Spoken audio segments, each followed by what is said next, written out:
بسم اللہ الرحمن الرحیم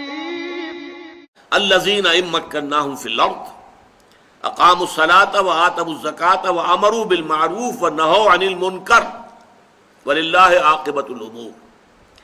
وہ لوگ کہ جنہیں ہم زمین میں اگر غلبہ عطا کرتے ہیں، تمکن عطا کرتے ہیں، طاقت اور قوت اور حکومت عطا کرتے ہیں تو وہ چار کام کرتے ہیں۔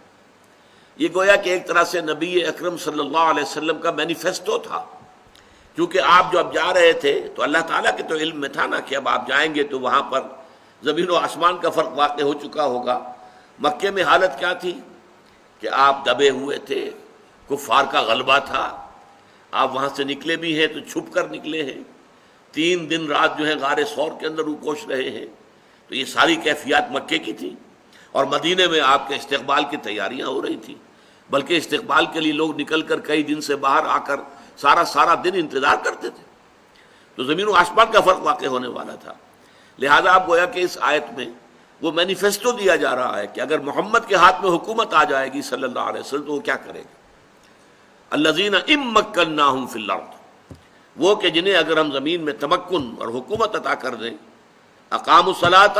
پہلا کام وہ کریں گے نماز قائم کرنا۔ چنانچہ آپ کو معلوم ہے پہلا کام حضور نے یہی کیا کہ مسجد نبوی کی تعمیر کرائی، اپنے لیے کوئی گھر تعمیر نہیں کروایا،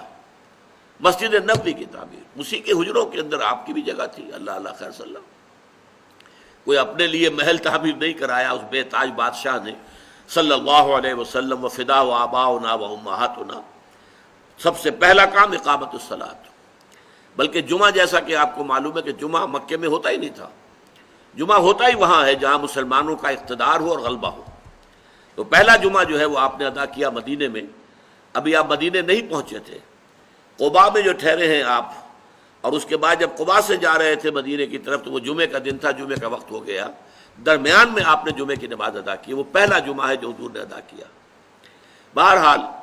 الذین ان مکناہم فی الارض اقاموا الصلاۃ وآتوا الزکاۃ، اور زکوٰۃ دیں گے، زکوٰۃ کا نظام قائم کریں گے تاکہ معاشرے کے اندر جو لوگ کسی وجہ سے معاشی اعتبار سے پیچھے رہ گئے ہیں، خود مکتفی نہیں ہیں، اپنے پاؤں پر کھڑے نہیں ہیں، اپنی ضروریات پوری کرنے پر قادر نہیں ہیں، ان کی دیکھ بھال کی جا سکے، ان کی مدد کی جا سکے، ان کی کفالت کا بندوبست کیا جا سکے۔ اور اس کے بعد 2 چیزیں اور وہ حکم دیں گے بھلائی کا، یامرون بالمعروف وینہون عن المنکر، روکیں گے بدی سے۔